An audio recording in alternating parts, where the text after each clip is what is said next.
Bismillahirrahmanirrahim. Alhamdulillahilladzi khalaqal mauta wal hayata liyabluwakum ayyukum ahsanu amala. Wa asyhadu an la ilaha illallah wahdahu la syarikalah. Wa asyhadu anna Muhammadan abduhu wa rasuluhu la nabiyya ba'da amma ba'd.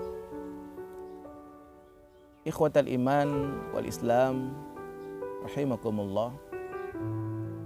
Ternyata Rasulullah sallallahu alaihi wasallam dalam sebuah hadis dikatakan adalah orang yang paling dermawan. Wa kana ajwaduhu yakunu fi Ramadan. Dan sifat kedermawaan Rasulullah itu yang paling dermawan adalah ketika dalam bulan Ramadan. Di luar Ramadan Rasulullah juga orang yang paling sangat dermawan.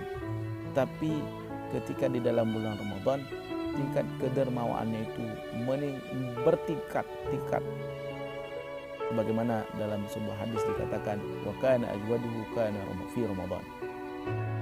Ikhwatan iman rahimakumullah. Ini sebenarnya Rasulullah ingin mengajarkan kita akan arti kedermawaan. Arti kita perlu untuk mengeluarkan harta kita, berinfak, bersedekah. Sebagaimana firman Allah Subhanahu wa taala dalam surah Al-Baqarah, "Matsalul ladzina yunfiquna amwalahum fi sabilillah." Perumpamaan orang-orang yang menginfakkan hartanya di jalan Allah. Jadi dalam ayat ini Allah Subhanahu wa taala katakan perumpamaan orang-orang yang menginfakkan hartanya, bukan zakat. Kalau zakat itu adalah sesuatu yang dikeluarkan dan wajib kita keluarkan. Zakat itu hukumnya sama seperti puasa Ramadan. Zakat itu hukumnya sama seperti haji bagi yang mampu. Zakat itu hukumnya sama seperti wajibnya salat. Jadi zakat fitrah, kita insya Allah akan mengeluarkan zakat fitrah, zakat harta, zakat mal kita itu wajib hukumnya. Makanya Abu Bakar Siddiq ketika beliau menjadi khalifah, ketika ada orang-orang yang enggan membayar zakat, beliau perangi orang-orang itu. Beliau memerangi orang-orang yang enggan membayar zakat. Karena kenapa? Menurut prinsip Abu Bakar Siddiq, zakat itu sama seperti salat. Sebagaimana salat, Rasulullah SAW bahkan dalam satu riwayat Rasulullah mengancam barang siapa yang tidak salat berjamaah ke masjid, maka diancam oleh Rasulullah untuk membakar rumah orang-orang yang tidak mau salat ke masjid. Jadi zakat itu wajib. Adapun infak, sedekah itu sunnah. Dan Allah Subhanahu wa taala katakan matsalul ladzina yunfiquna amwalahum fi sabilillah.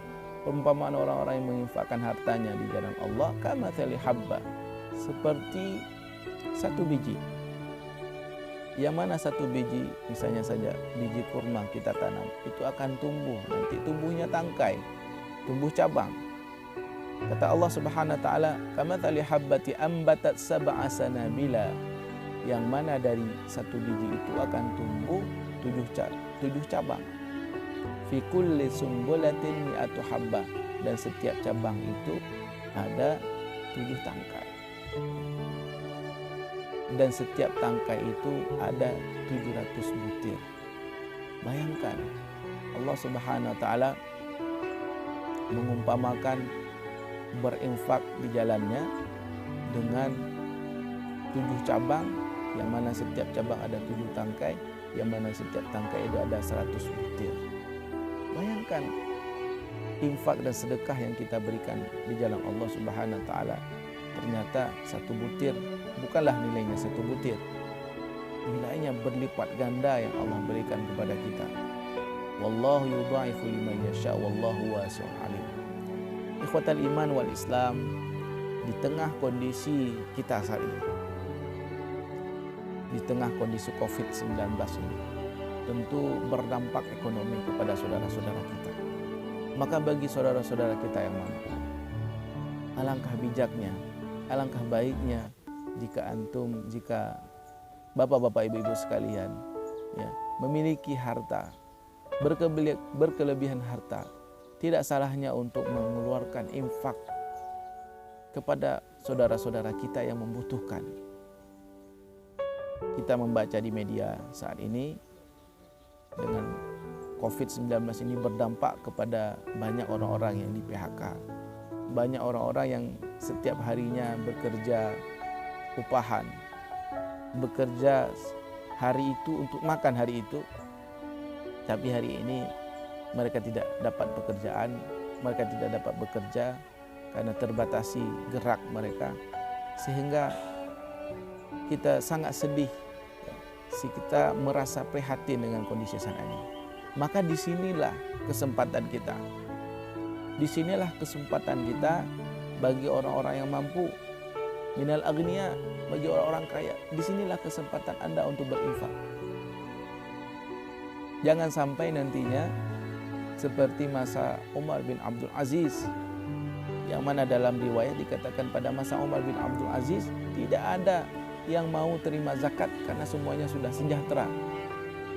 Kita berharap semua masyarakat kita sejahtera, semua masyarakat kita insya Allah dalam keadaan yang mampu, dalam keadaan cukup untuk kebutuhan pokoknya. Tapi kalau itu terjadi, maka di mana kesempatan kita? Maka Allah Subhanahu wa taala saat ini memberikan ruang, waktu dan kesempatan bagi kita. Jangan sia-siakan kesempatan emas ini. Kesempatan untuk berinfak itu tidak datang dua kali. Jangan sampai kesempatan itu Allah cabut. Bagaimana Allah cabut kesempatan itu? Ya Allah cabut nyawa kita. Ketika Allah cabut nyawa kita, maka tercabutlah kesempatan itu. Jangan sampai kita menyesal nantinya. Kita berangan-angan, wah kalau saya masih hidup, saya ingin berinfak, saya ingin berinfak. Saatnya sekarang lah. Mari, apalagi kondisi saat ini, negara kita, bangsa kita memang benar-benar membutuhkan uluran tangan kita, tangan-tangan orang dermawan. Berikanlah infak-infak terbaik kita. Infak-infak yang insya Allah, infak itu akan menjadi investasi kita insya Allah. Investasi tidak hanya di dunia, tapi investasi itu adalah investasi yang akan kita ambil kelak di surga Allah Subhanahu wa taala. Dan ini merupakan bagian daripada sifat Rasulullah SAW, karena sifat Rasulullah adalah orang yang paling dermawan, dan kedermawaan beliau itu meningkat tinggi ketika di dalam bulan Ramadan. Semoga kita menjadi orang-orang yang seperti Rasulullah SAW. Wallahu a'lam bishawab. Assalamualaikum warahmatullahi wabarakatuh.